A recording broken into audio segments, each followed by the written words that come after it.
In this short tutorial, I will show you how to log out of the Reddit app on your mobile device.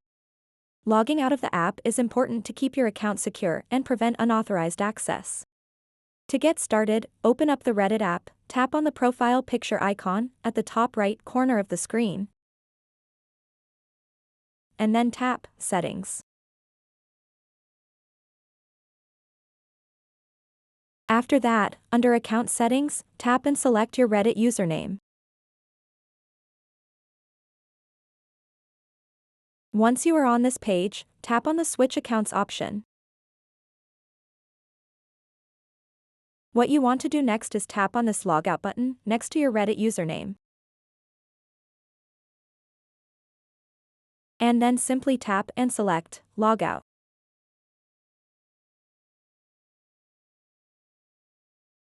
So that wraps up this tutorial.